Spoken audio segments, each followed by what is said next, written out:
Dice el texto, pero es necesario que el obispo sea irreprensible, dice, marido de una mujer, sobrio, prudente, decoroso, hospedador, apto para enseñar. Y en la palabra en la que nos hemos quedado, y ya llevamos algunos domingos, y hoy será el último domingo que veremos acerca de esta palabra, es la palabra irreprensible. Hemos estudiado hasta ahorita que irreprensible significa que nosotros hemos de ser examinados públicamente, pero aparecemos no culpables en esa examinación. Aunque la gente trate de buscar en nosotros defectos, no los va a encontrar. No estoy hablando de ser perfectos, estoy hablando más que nada de acusaciones, de actitudes equivocadas. Hablábamos también, hermanos, de esta palabra como que no tenemos la frase, vamos a decir, mexicana que empleamos, no tiene cola que le pisen. Es una frase muy mexicana, espero que no signifique algo erróneo en otro lugar, pero aquí significa que no tienes nada que te cuelgue, que la gente pueda agarrarte de ahí y tirarte, y esa es la idea de la palabra. Veíamos también la semana pasada, hermanos, que significa integridad, ser íntegros, y hablábamos de la pureza de corazón. El día de hoy, hermanos, vamos a hablar acerca de otro aspecto de esta palabra, o de dos aspectos de esta palabra irreprensible, y es el aspecto, hermanos, de la perfección. De la perfección. Sobre la tierra, hermanos, por causa del pecado en este mundo, realmente sabemos que no hay perfección. Realmente sabemos que tratamos de hacer lo mejor, que buscamos a Dios de corazón, pero no vamos a llegar a la total perfección. Sin embargo, hermanos, esto no debe ser razón para que nosotros digamos, bueno, al fin que no puedo ser perfecto, pues ¿para qué cambiar? He escuchado, y esto es triste escucharlo de creyentes que dicen esto, así soy, ni modo. Esto es algo inadmisible para un hijo de Dios. No podemos nosotros pensar que así somos y que tenemos ya una forma como nosotros fuimos educados, o venimos así, nacimos así con esos genes, o lo que sea, sino tenemos que pensar, hermanos, que Dios puede hacer la obra en nosotros y tener un pensamiento de victoria, de decir, voy a dejar mis malas actitudes, mis malos pensamientos, estas prácticas equivocadas, a lo mejor inclusive traumas que tenemos, hermanos, situaciones que nosotros decimos, es que yo no puedo, es que yo no soy capaz, lo que sea, y Dios, hermanos, va a encargarse de transformar esas cosas. Dice la palabra de Dios, hermanos, en este precioso texto, ¿qué pues diremos? Es Romanos 8, 31 y 37. ¿Qué pues diremos a esto? Si Dios es por nosotros, y hace una pregunta retórica, ¿quién contra nosotros? O sea, si Dios está conmigo, ¿quién puede contra mí? Y la respuesta obvia es nadie, o sea, ¿quién puede contra Dios? Y después dice, antes en todas estas cosas somos más que vencedores por medio de aquel que nos amó. Y entonces la palabra de Dios nos dice, ¿qué es difícil para ti? Estamos hablando de pruebas, de situaciones, pero realmente en los versículos 38 y 39, por lo cual estoy seguro de que ni la muerte, ni la vida, ni ángeles, ni principados, ni potestades, ni lo presente, ni lo porvenir, ni lo alto, ni lo profundo, ni ninguna otra cosa creada nos podrá separar. Está hablando de todo. Entonces, ¿qué es lo que es difícil? ¿Tu mal carácter? ¿Qué es difícil? ¿Dejar de mentir? ¿Qué es difícil para ti? Pues dejar un vicio. Dice la Biblia, en todo somos más que vencedores. Y no solo eso, en Filipenses capítulo 1, hermanos, en el versículo 6 dice claramente, estando persuadido de esto, Pablo dice, yo estoy bien seguro, estoy completamente convencido que el que comenzó en vosotros la buena obra, la perfeccionará hasta el día de Jesucristo. Es decir, Dios no los va a dejar ahí como ustedes están, sino Él ya comenzó una obra y esa obra la va a seguir perfeccionando. Y vean la palabra que utiliza ahí. Comenzó la buena obra que dice, la perfeccionará. Y es de lo que estamos hablando. Dios nos está perfeccionando. Es decir, yo tengo que seguir cambiando. Gracias a Dios, Dios ha quitado muchas cosas de mi vida, pero tal vez hay otras, hermanos, que siguen ahí y que las seguimos guardando. Hay actitudes que nosotros tal vez tenemos ahí que siguen estando en nuestra vida y Dios dice, ¿sabes qué? No quiero que tú hagas esto. Y podemos hablar de una infinidad de cosas, hermano. No voy a hablar particularmente de alguna cosa en específica, porque son muchas cosas. Nuestro carácter, nuestra actitud, nuestro trato con la gente, la educación a nuestros hijos, nuestro amor hacia los semejantes, la actitud con nuestros padres. Pero lo cierto, hermanos, es que el Señor Jesucristo nos manda ser perfectos. Esto es muy claro. En el capítulo 5 de Mateo, hermanos, así lo dice. Vamos a leerlo en voz alta. Dice: sed pues vosotros perfectos, como vuestro Padre que está en los cielos es perfecto. Dice aquí una cosa: ustedes deben ser perfectos, y quiero que entiendan, hermanos, que no es una sugerencia. No es como que el Señor estuviera diciendo, bueno, ¿qué les parece que sean perfectos? ¿Cómo ven ustedes si tratan de ser perfectos? ¿Les parece bien o no les parece muy bien? En el pasaje, hermanos, vemos que es un mandamiento: sean perfectos como su Padre que está en los cielos también es perfecto. Y la base, hermanos, como siempre, cuando hablamos de teología, y esto lo decía el otro día, hermanos, no estamos hablando de un término, ¿cómo decirles? Muy extraño, muy profundo, que no podemos entender. Teología es el estudio de Dios, es saber cómo es Dios, cómo es su personalidad, cuáles son sus características, y esa es la base para nosotros. ¿Se acuerdan lo que decía la semana pasada? No se trata de que yo sea como a mí bien me parezca, y pues es que yo soy así y así soy de nacimiento, yo soy aquel, ¿no? Como decía aquella canción. No se trata de que nosotros, o como decía José Alfredo, sigo siendo el rey. No, yo no soy el rey. ¿El rey quién es? Es Dios, es nuestro Señor. Dios, hermanos, es perfecto, y Él es el modelo que todo ser humano debiera imitar. ¿Por qué hablamos de perfección? Porque Dios es perfecto y porque Dios nos creó a su imagen. Él es puro, no hay en Él ninguna mezcla de pecado. Él tiene todo el conocimiento sin ninguna mezcla de ignorancia. Él sabe absolutamente todo. Dios es infinitamente feliz, hermanos, sin que haya tristeza o congoja en su vida. No hay nada que le haga sentir a Dios miserable. Él es verdadero y en Él no hay ni siquiera un poco de error.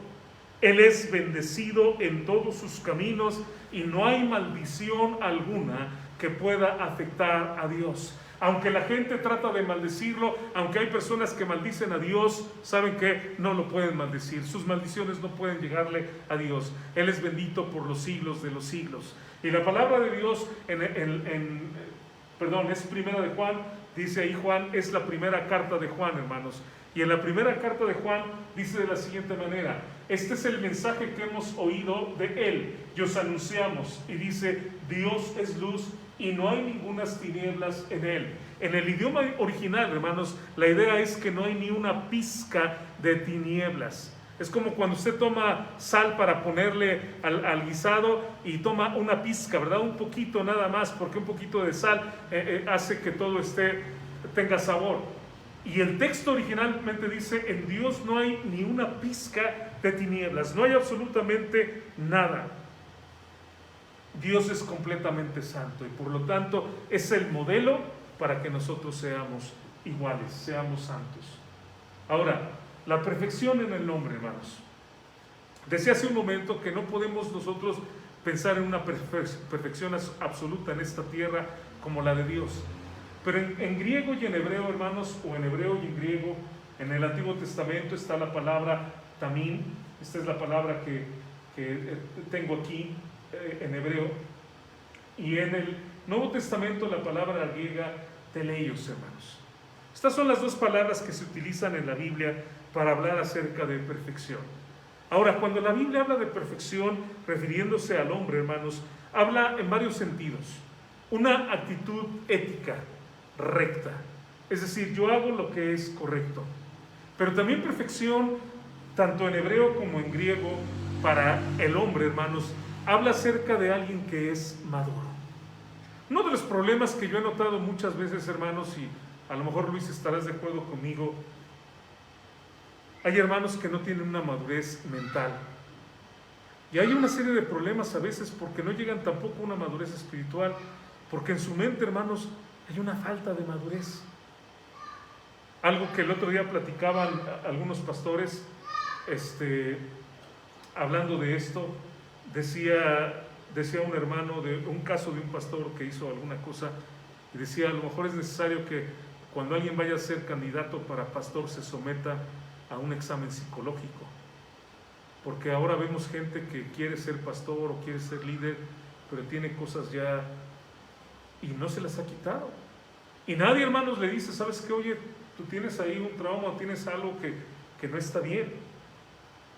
Esta palabra nos habla de madurez, hermanos, de una persona que está madura, que tiene una forma de pensar que es una forma madura de ver la vida y de actuar ante la vida.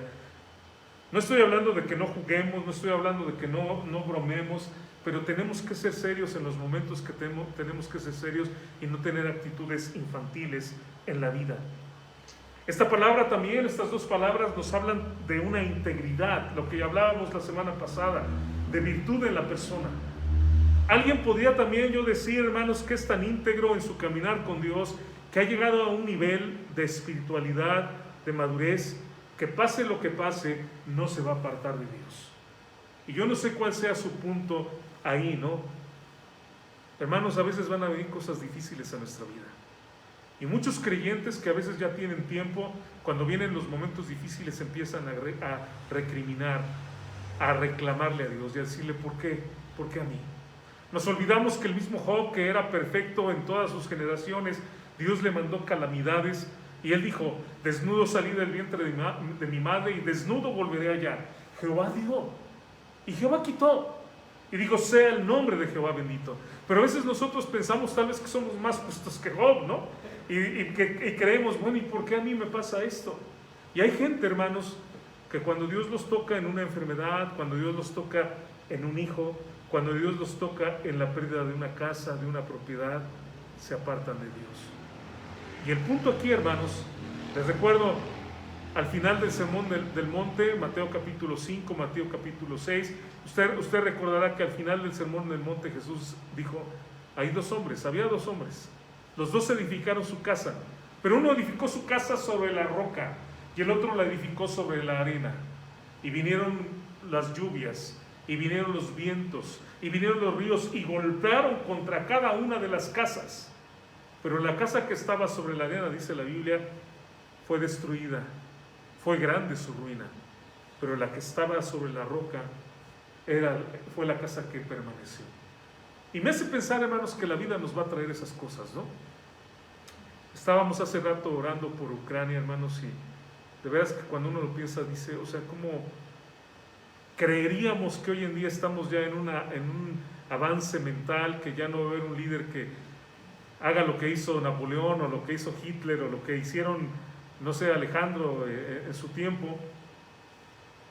Pero lo hay, con todos los acuerdos que haya y todas las cosas que digan los países, existe gente que hace eso. ¿Qué haremos cuando vengan las situaciones difíciles, hermanos?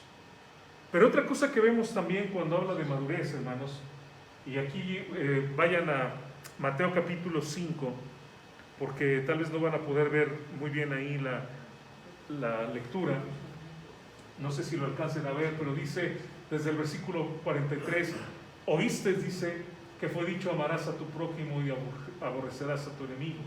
Pero yo os digo: amad a vuestros enemigos, bendecid a los que os maldicen, haced bien a los que os aborrecen y orad por los que os ultrajan, que os persiguen. O sea, hagan todo esto, y luego que dice: para que seáis hijos de vuestro Padre que está en los cielos. La idea es, eso demuestra que tú eres hijo de tu Padre porque te pareces a Él. Esto lo hemos hablado mucho, ¿se acuerdan? Tenemos rasgos de nuestros padres, que hace salir su sol sobre malos y buenos, y que hace llover sobre justos e injustos. Porque si amáis a los que os aman, ¿qué recompensa tendréis? ¿No hacen también lo mismo los publicanos? Y si saludáis a vuestros hermanos solamente, ¿qué hacéis de más? ¿No hacen también así los gentiles? Y entonces viene este texto que leíamos hace un momento: sed pues vosotros perfectos, como vuestro Padre que está en los cielos es perfecto. Entonces, en el contexto, hermanos, ¿de qué está hablando? Del amor. ¿Cómo manifiesto yo esta perfección en este mundo. O sea, soy un ser humano que no puedo ser perfecto como Dios en esta tierra, pero ¿cómo manifiesto esa perfección? Pues ya hablábamos de madurez, ya hablábamos acerca de virtud, hablábamos acerca de un nivel donde seguimos a Dios, pero ¿sabe una cosa más? Un amor genuino aún contra nuestros enemigos. Pero imagínense si hay gente que, y a veces hermanos que me escuchan, a veces hay creyentes que no le hablan a su padre o a sus hermanos, o sea, van a la iglesia pero no tienen una buena relación, no perdonan las ofensas. Si no hacemos eso, hermanos, ¿usted cree que vamos a amar al enemigo? Al que nos maltrata, a la persona que te raya el carro, al que te poncha las llantas. Siempre hay algún vecino, ¿no?, que algo no le pareció, o nos estacionamos donde él no quería, o algo sucedió. ¿Podré yo tener amor contra esa persona? ¿Podré yo amar a esa gente cuando no tengo amor ni para mi familia? Y el texto dice claramente, si amas a los que aman, dice el texto, ¿qué recompensa tendréis? Pues es fácil amar al que me ama, ¿no? A mi esposa que me cuida, a mis hijos que me abrazan. Pero aquí dice, una de las maneras como tú demuestras tu perfección es cuando amas aún a la gente que no te ama. Ahora, todo esto, hermanos, podría hacernos pensar, bueno, ¿de qué estás hablando? ¿Estás hablando entonces que yo tengo que ser un orgulloso, que me creo lo máximo? No, no estoy hablando de eso.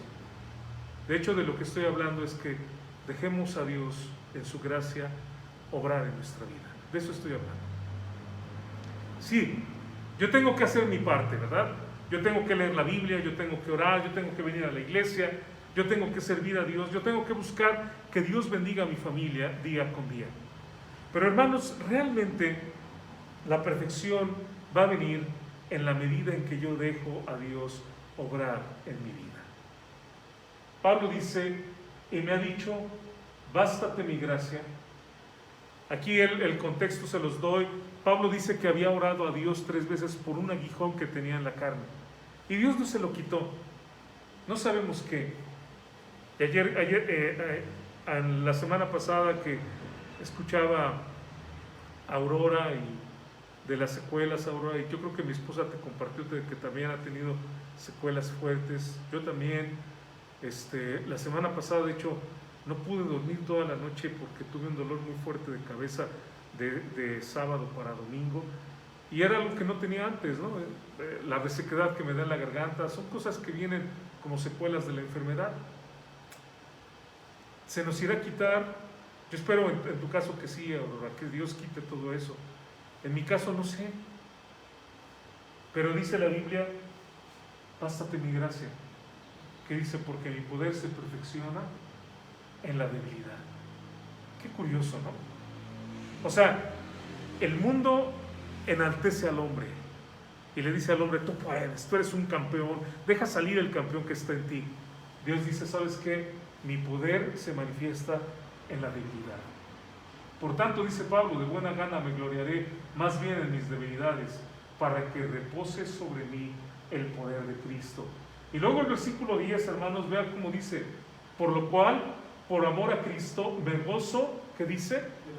En las debilidades. O sea, un mensaje completamente diferente al del mundo, ¿no? El mundo dice, sé un triunfador, sal adelante, tú puedes, todo, y porras para el hombre. Y dice, no, yo me voy a gozar en las debilidades, en afrentas, en necesidades, en persecuciones, en angustias. Y decimos nosotros, oye Pablo, ¿estás loco? O sea, ¿por qué dices eso? Y entonces Pablo dice, porque cuando soy débil, entonces soy fuerte. Es ahí, hermanos, cuando Dios obra en nuestras vidas.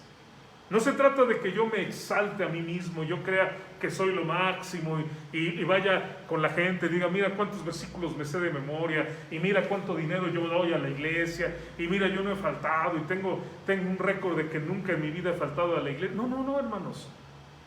Se trata, hermanos, de que nosotros seamos los que menguemos. El texto aclara básicamente qué es la acción de Dios en la vida de la persona que se ha entregado y que se rinde, que dice, Señor, yo reconozco que yo no puedo, es tu poder actuando en mi vida. Pablo también lo dice en otra porción, en 1 Corintios 15:10, pero por la gracia de Dios soy lo que soy, y su gracia no ha sido en vano para conmigo.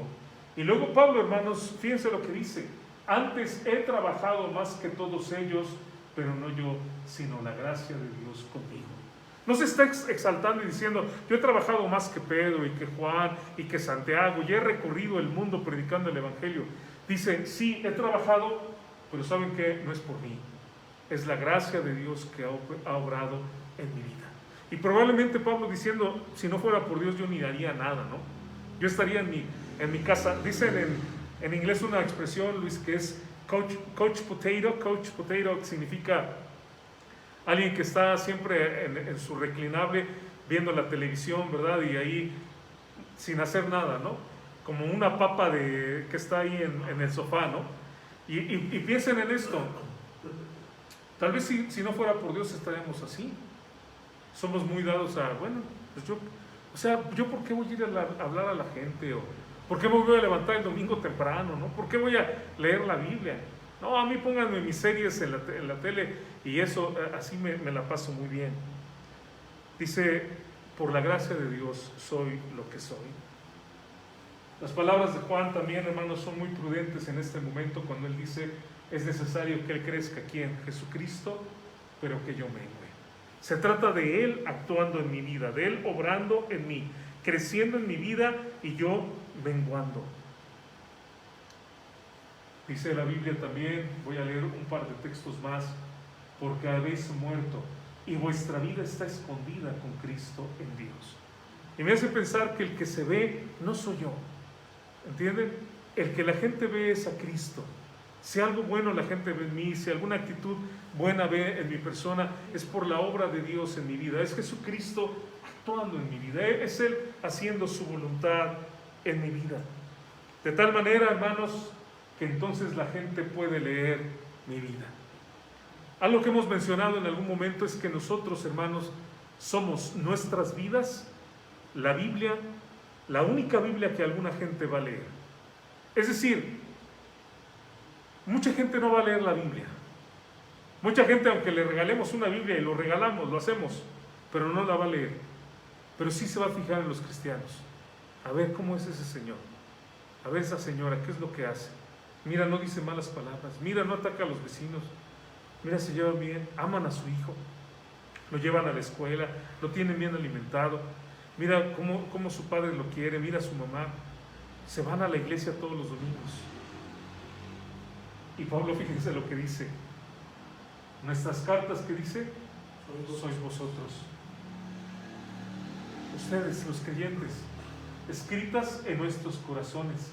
Y luego vean, conocidas y leídas por todos los hombres. Tal vez la gente no va a leer la Biblia, pero la gente no va a evitar ver nuestra vida y decir: esa persona tiene algo diferente. Hay algo en la vida de esa persona que es diferente a los demás. Y eso, hermanos, puede tocar el corazón de las personas. Un texto más, Gálatas 2:20. Creo que lo he dicho, fue el primer versículo, o más bien el segundo versículo, porque creo que fue el Salmo 119, 105, el primero que me aprendí. Lámpara es a mis pies tu palabra y lumbrera mi camino. Y el segundo texto que me aprendí, hermanos, fue Gálatas 2:20. Con Cristo estoy juntamente crucificado. Y que dice: ya no vivo yo, mas vive Cristo en mí. Y lo que ahora vivo en la carne, lo vivo en la fe del Hijo de Dios, el cual me amó y se entregó a sí mismo por mí. Ser irreprensible significa entonces ser perfecto, buscar la perfección. Pero entendemos entonces que no es una perfección que viene de mi esfuerzo, sino viene cuando yo dejo que Dios obre a través de mi vida, Él sea el que me transforme, Él sea el que cambie completamente mi vida. Y hermanos, yo sé que en esta tierra, para nosotros los mortales, la perfección no es alcanzable. La perfección absoluta como la de Dios no va a ser alcanzable. Pero sepa una cosa: si nosotros buscamos perfección, podremos alcanzar excelencia. Si mi meta es perfección, yo sé que no voy a llegar a ser perfecto. Yo sé que soy un humano, que voy a pecar, que voy a caer, pero de alguna manera, hermanos, voy a llegar a la excelencia. a algo todavía mejor de lo que yo estoy viviendo. Entonces hablamos de ser irreprensible, hablamos de ser íntegro, hablamos de ser perfectos, y el último tema, hermanos, que quiero hablar, hablamos también de santidad. Es evidente que cuando hablamos de ser irreprensibles, íntegros, el tema también que está ahí es el tema, cuando hablamos de perfección, es del tema de la santidad. Y nuevamente la base, hermanos, para ser santos, ¿quién creen que es? ¿Es porque el hombre es santo nada más porque sí?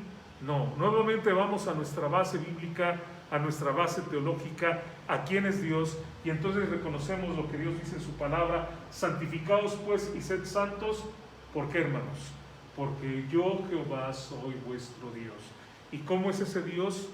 Santo. Es en base a Él, hermanos, que nosotros somos santos. Si nosotros somos hijos obedientes, dice la palabra, como hijos obedientes, no os conforméis a los deseos que antes tenías, estando en vuestra ignorancia. Sí, antes nosotros, hermanos, no sé, yo le voy a contar tal vez de mi infancia, las fiestas, las tardeadas, la gente adulta tomando, los chistes subidos de tono. Tal vez yo le voy a recordar con esto a lo mejor otros tiempos, ¿no? Donde la gente fumando, tomando, vacilando, las miradas lujuriosas de los hombres viendo a las mujeres, de repente se apartaban por ahí parejitas, y eso tal vez lo recordamos. A lo mejor cosas que hacíamos, ¿no? Veía yo algo mal puesto y decía, venga, chepacá, ¿no? Y ese tipo de cosas. Pero dice la Biblia, ya no vamos a hacer lo que nosotros antes hacíamos. Los pleitos, las malas palabras, el echar bronca con quien sea, ¿no? Yo soy aquí el mero mero, y quien quiere echarse un tiro, ¿no? Hablando en términos coloquiales como hablábamos. No dice la Biblia, sino como aquel que os llamó es santo. O sea, en base a Dios que es santo, que nos llamó, sed también vosotros santos en toda vuestra manera de vivir. ¿Por qué? Porque escrito está, sed santos, porque yo soy santo. La base nuevamente es Dios. Él es santo, entonces ¿cómo debo ser yo? Yo también debo ser santo. Yo creo en Él, yo le amo a Él, yo le busco a Él. Y nuevamente nos recuerda nuestra relación padre-hijo. Lo que hemos venido diciendo en muchas ocasiones, tus hijos, y lo puedo ver en Dani, ¿no? O sea, tiene rasgos, de hecho le veo rasgos de Aurora a Dani, ¿no? Pero luego veo los parados como los de Luis y digo, aquí se parece a los dos, ¿no? Tiene de los dos. ¿Por qué se parece a los dos? Porque es su hijo. ¿Por qué debo ser santo? Porque yo soy hijo de Dios. Y por lo tanto, si Dios es perfecto y Dios es santo, yo también debo de serlo así. Un Dios santo, hermanos, como de verdad no podemos nosotros tal vez llegarlo a entender. Las palabras de Isaías en el capítulo 6, versículo 3, y el uno al otro daba voces diciendo, santo, santo, santo, Jehová de los ejércitos, toda la tierra está llena de su gloria. Hay una repetición cuando Isaías ve una visión y dice, los arcángeles están gritando, aclamando, santo, santo, santo. ¿Por qué lo repite? Pues a lo mejor está hablando de la Trinidad, Dios Padre Santo, Dios Hijo Santo, Espíritu Santo. Pero también, hermanos, sabemos que es una forma en hebreo que exalta, que pone en manifiesto la característica de Dios. Nos hace pensar en ese atributo que Dios tiene de santidad. Y de un Dios, hermanos, en el que no hay absolutamente nada malo. Dios no hace nada malo, no siente algo malo, no habla algo malo, no tiene ninguna actitud errónea. Y es el Dios que nos manda nuevamente a nosotros ser santos, consagrados, dice, sed santos porque yo soy santo. Yo soy santo. Ese Dios que es santo nos manda ser a nosotros santos. Y es la manera, hermanos, como debemos vivir. Es la forma como debemos vivir. Dice también la palabra de Dios en Tito 2, 11 y 12, porque la gracia de Dios que trae la salvación se ha manifestado a todos los hombres, enseñándonos que al negar la impiedad y los deseos mundanos, gracias debemos vivir sobria, justa y piadosamente en este mundo presente. ¿Cómo debemos vivir, hermanos? Sobria, justa y piadosamente en este mundo. Esa es la meta, hermanos, que nosotros tenemos como creyentes. Ahora, piensen en esto. Dios dice, sed santos, sed perfectos como vuestro Padre que está en los cielos es perfecto. Y luego, sed santos porque yo soy santo. Y ahora me hace pensar a mí, sean padres, o sea, nosotros como padres, como Dios es nuestro Padre. Si debemos ser como Dios es perfecto y como Dios es santo, también como yo debo ser con mis hijos, debo ser también el Padre como es Dios, de la misma manera como Dios es. Y entonces, hermanos, nos damos cuenta de cuánto necesitamos a Dios, ¿no? Para poder criar a nuestros hijos, para poder guiarlos en este mundo que es un mundo tan difícil. Dios, hermanos, es el único que puede santificar, no hay nadie más. Uno de los nombres de Dios, hermanos, es Jehová Makadesh. Es así como lo tengo aquí, Jehová Makadesh. Y este nombre, hermanos, significa Jehová santifica. Es un nombre que se utiliza en el Antiguo Testamento para referirse a Dios, para hablar acerca de que Dios, hermanos, es el único que puede santificar. El significado de este nombre de Dios es que no hay nadie más que pueda santificar, no hay ninguna otra persona que pueda santificar. El único que lo puede hacer, hermanos, es Dios. Solamente Él puede santificar. Ahora, hablaba yo hace unos mensajes de cómo la palabra santo, hermanos, significa rasgar. No sé si recuerdan ese mensaje, pero significa rasgar. Y una vez que tú en aquella ocasión rasgaba una hoja, y cuando tú rasgas eso, ya no puede ser parte de lo demás. Bueno, hoy en día tenemos resistol y tenemos diurex y podemos pegarlo, pero en el tiempo, ¿verdad?, en que se utilizan estos términos, si tú arrancabas algo ya no había forma de volverlo a pegar, ya estaba aparte. Y la idea de santidad es esa, que hemos sido apartados. Esta palabra, hermanos, es algo tan importante en el Antiguo Testamento, el apartarnos, que nosotros vemos, hermanos, que Dios en el Antiguo Testamento habla de evitar contacto con muchas cosas que pudieran contaminar. Ahora que hemos estado leyendo, hablamos de animales que no se podían comer, vemos también en la Biblia que no podían tocar a los muertos, que no podían tocar ciertos insectos también, y que además había ciertos insectos que si los tocaban, los contaminaban.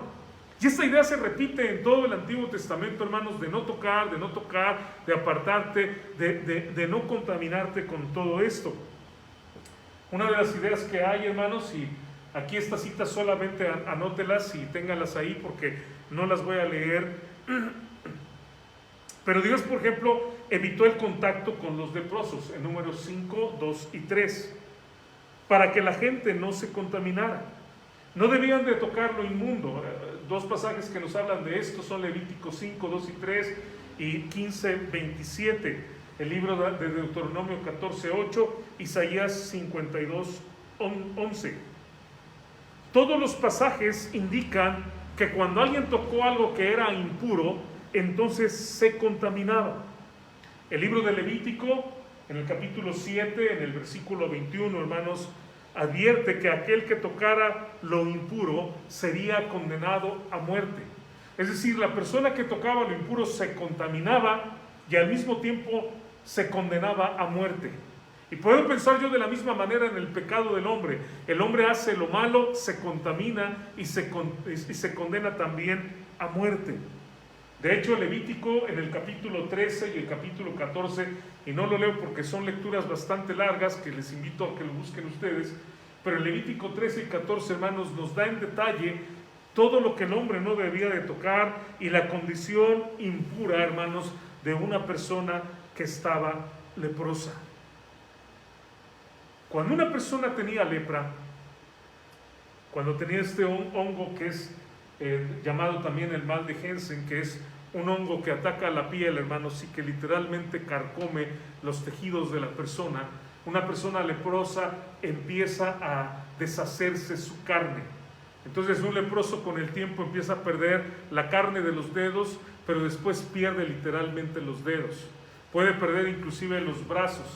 Algo que sucede en los leprosos comúnmente es que pierden la nariz, pierden las orejas y pierden los labios. Entonces es además algo grotesco poder ver una persona, porque imagínense a alguien que no tiene labios, no tiene nariz, no tiene orejas, supuran una pus y un olor fétido que es horrible, un olor a putrefacción. Cuando una persona sabía que tenía lepra, esa persona tenía que avisarle a los demás que estaba leproso para que no fueran contaminados.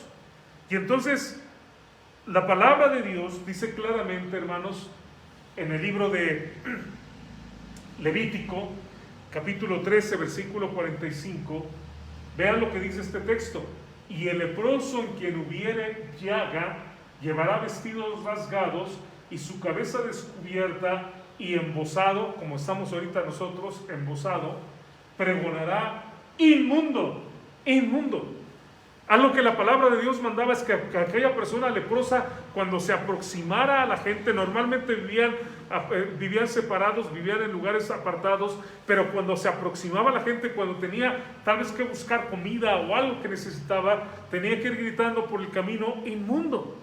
Era algo vergonzoso, era algo que lo hacía consciente de su condición, pero era algo también que hacía que la gente se apartara y huyera para no tocar a la persona que estaba contaminada. Esta idea, hermanos, este mandamiento es repetido en la Biblia: no toques lo inmundo, no toques al leproso, no toques lo enfermo, te vas a contaminar si lo tocas. Cuando nosotros llegamos, hermanos, al capítulo 8 del Evangelio de Mateo, dice la Biblia que un hombre lleno de lepra se acercó al Señor Jesucristo y se hincó delante de él y le dijo al Señor: Señor, si quieres, puedes limpiarme. No dijo él: quiero que me limpies, como exigiendo. Él dijo: si quieres, yo sé que tienes el poder de limpiarme, Señor, si tú lo quieres hacer. Pero considerando, no tengo ningún derecho, soy alguien sucio, soy alguien lleno de suciedad, inclusive me estoy arriesgando acercándome a ti, pero estoy desesperado y no tengo otra salida, no tengo otra forma, no tengo ya ninguna esperanza. Lo hermoso, hermanos, es lo que dice el versículo 3. Jesús, extendió la mano,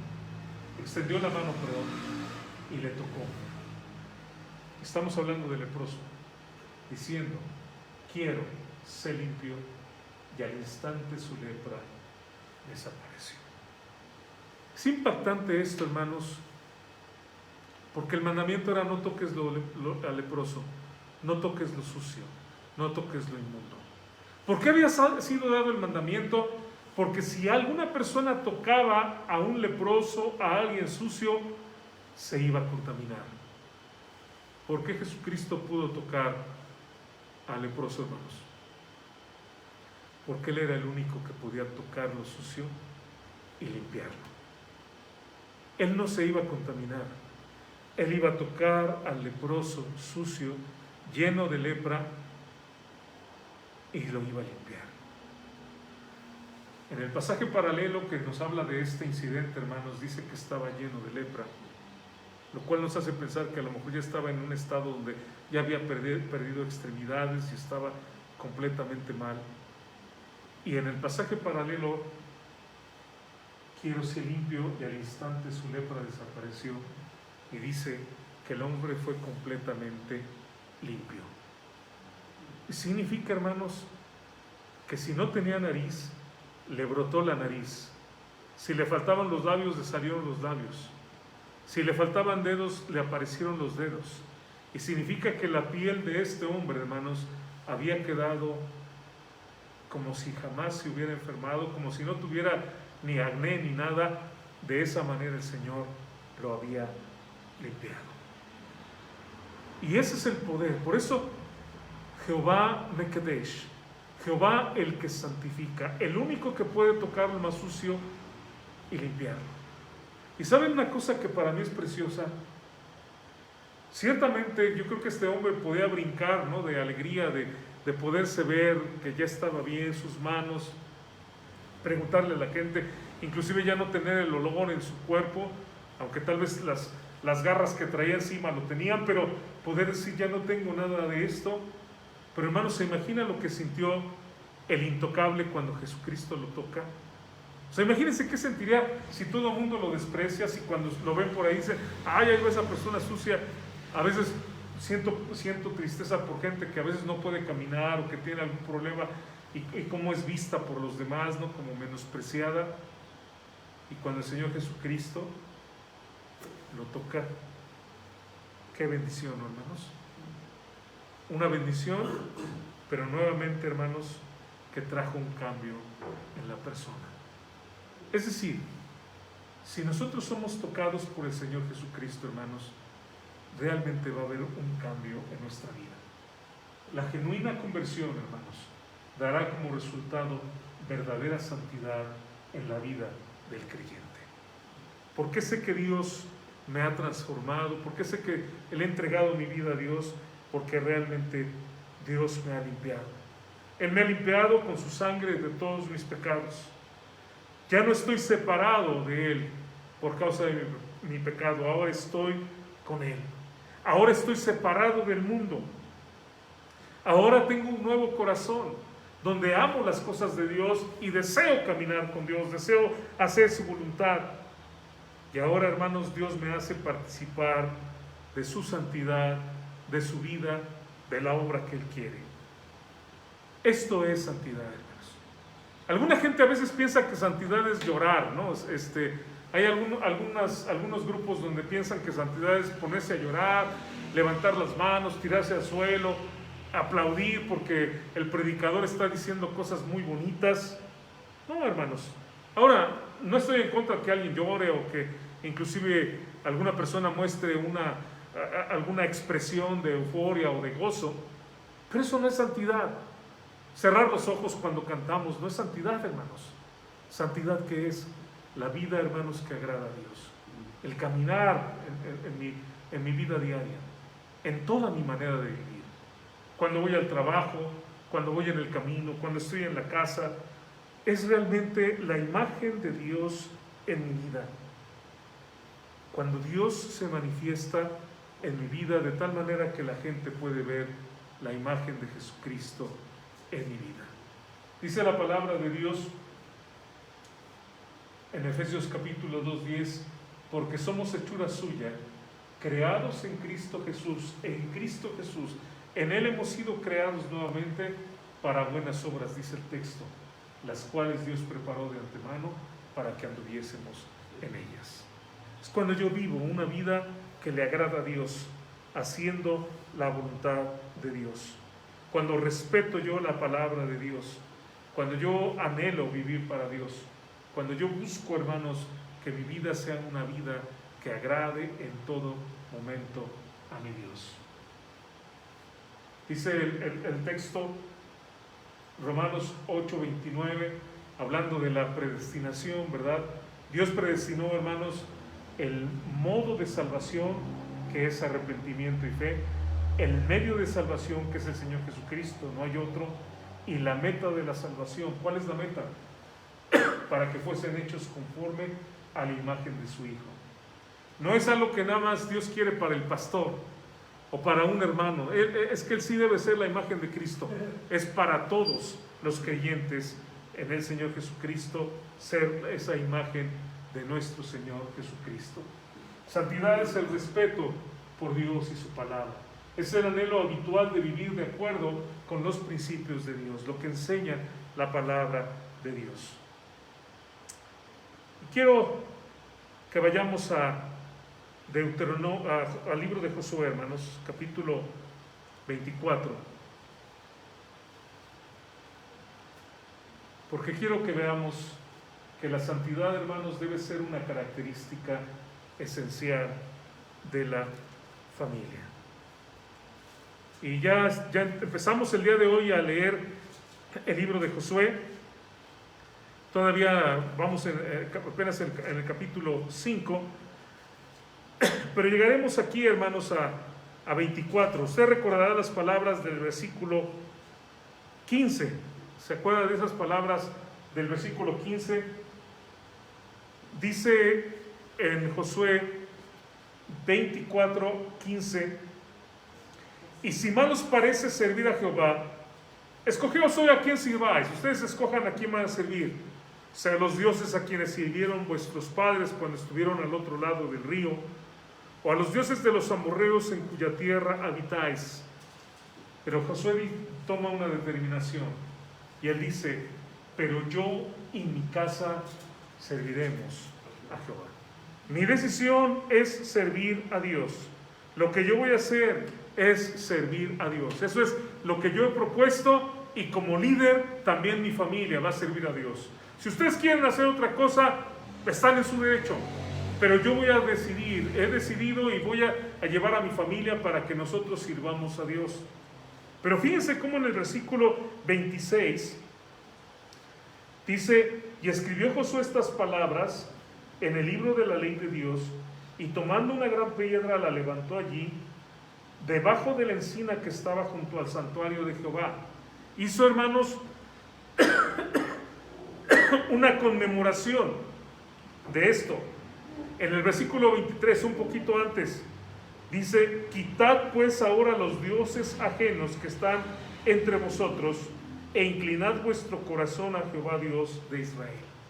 Es decir, vamos a servir a Dios como familia, pero tenemos que quitar también lo que está mal. Tenemos que tener una santidad. No puedo yo servir a Dios, hermanos, no puedo servir a Dios si yo no hago cambios en mi vida. Tengo que quitar lo que está mal. Tengo que quitar cualquier cosa que en mi vida no agrade a Dios. Y esto me habla, hermanos, de arrepentimiento. Usted verá que los lápices tienen gomas, ¿verdad? ¿Y por qué sirven? ¿Para qué sirven esas gomas? Para borrar lo que sale mal. Porque cuando escribimos con un lápiz, lo hacemos porque sabemos que nos podemos equivocar, y muchas veces lo vamos a hacer. Si en esta vida, hermanos, vamos a caer, Dios nos ha dado una solución. Dice en 1 Juan 2:1: hijitos míos, estas cosas os escribo para que no pequéis. Y luego dice: y si alguno hubiere pecado. Y esta parte, hermanos, aquí como en subjuntivo, o sea, si alguno hubiere, como si llegara a pasar, realmente podríamos traducirlo como si alguien fuera a pecar y va a pecar. O sea, no es como nada más que a lo mejor pasa, no, lo seguro es que vamos a pecar. Vean lo que dice: abogado tenemos para con el Padre, a Jesucristo el justo. Cuando nosotros pecamos, hermanos, tenemos la bendición de tener a un Salvador, que en el momento en que nosotros caigamos, nosotros podemos levantarnos e ir a Él. Y hermanos, yo les digo esto: va a haber momentos en los que vamos a caer. El que piense estar firme, mire que no caiga. Pero seguro que en algún momento un mal pensamiento, una mala actitud, un enojo, algo que nos pasó en el trabajo, llegamos a la casa y gritamos. Pero ¿sabe una cosa? El Espíritu Santo va a venir. Y de repente, después de un momento, vamos a tener esa convicción de pecado y decir: ay, Señor, ¿por qué hice esto? En ese momento, vaya delante de Dios y pídale perdón. Dígale: Señor, perdóname, estuvo mal lo que hice. Tú sabes, Dios, que eso no está bien. Límpiame. Y Dios, hermano, le va a limpiar. Termino. ¿Por qué Dios quiere que seamos santos? Y hay dos textos finales para compartir en esta mañana. Cuando Jesucristo oró por sus discípulos, y quiero decirle que Él oró por nosotros, en aquella oración que está en Juan capítulo 17, Jesús estaba orando por los que tenía ahí, pero estaba orando por los que íbamos a creer, estaba orando por nosotros. Y dice ahí: santifícalos en tu verdad, tu palabra es verdad. Pero vea lo que sucedió en el versículo 18. Como tú me enviaste al mundo, así los he enviado al mundo. ¿Por qué quiere Dios que seamos santos, hermanos? Bueno, porque Él es santo, porque es la manera de adorarle, pero también porque es la forma, hermanos, de poder ir al mundo a predicar de Cristo. Que debemos de ser instrumentos limpios para que Dios pueda usarnos, para que otra gente pueda conocer a Dios.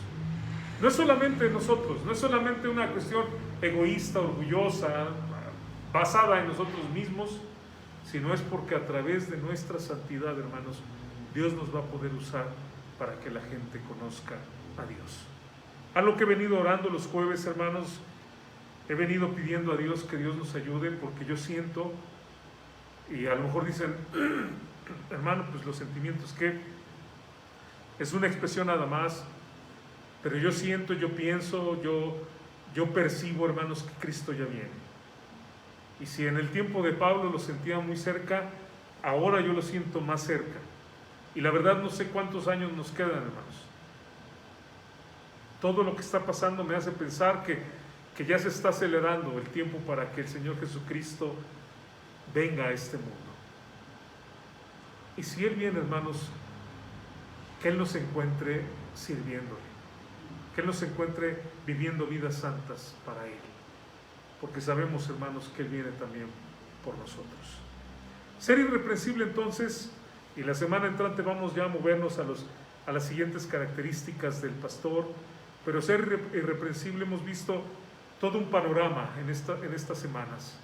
Es aquella persona que no hay algo de lo que se le pueda acusar. Es aquella persona que no tiene nada de lo que lo van a tirar. Es aquella persona que es íntegra en su vida, tiene un corazón para Dios y hace las cosas de corazón para Dios. No solamente exterior, pero en el interior también. Es aquella persona que busca esa perfección, que tiene ese amor de Dios. Es aquella persona que deja que Dios obre en su vida y trabaje en él.